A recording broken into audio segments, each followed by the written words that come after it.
गोपिका वल्लभं जानकी नायकं रामचन्द्रं भजे हरे राम राम राम हरे हरे हरे कृष्ण कृष्ण कृष्ण हरे हरे श्री गुरुदेव दत्त हरि ओम जतेन यज्ञमय जन्त देवा स्थानि धर्माणि प्रथमान्यासन् देहनाथं महिमान सदन्त यत्र पूर्वे साध्या सन्ति देवाः ॐ राजाधिराजाय प्रसह्य साहिने नमो वयं वै श्रवणाय कुर्महे समे कामान् कामकामाय मह्यं कामेश्वरो वै श्रवणो ददातु कुबेराय वै श्रवणाय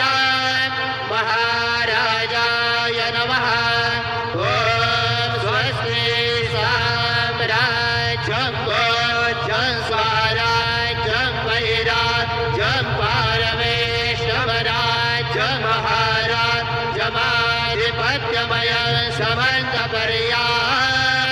ईश्यात् सार्वभौम सर्वायुषान्तरापरार्थात् पृथिवे समुद्रपर्यन्ताय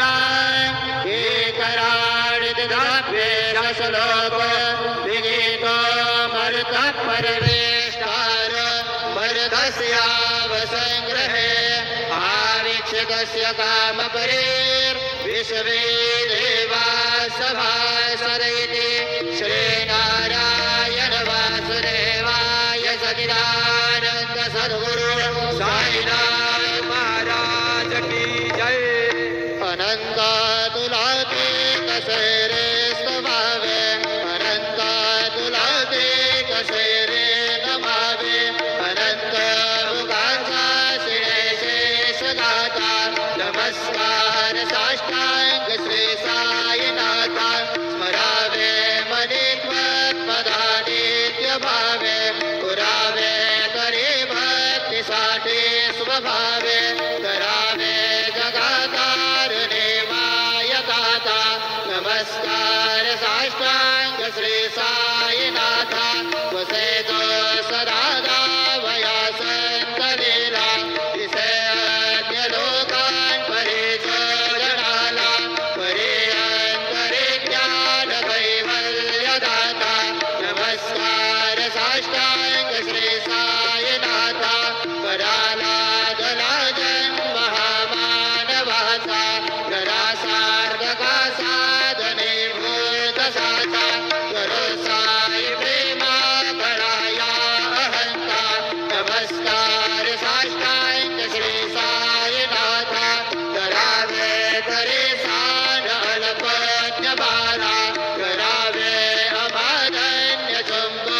निघाला मुखे खान प्रेमे कराग्रास आता नमस्कार साष्टांग श्री साईनाथा सुरादे गजांच्या पदावंदिताते शुभादे गजांचे समानत्व देते प्रयागादि तीर्थे पदेन बृहता नमस्कार साष्टांग श्री साईनाथा तुझ्या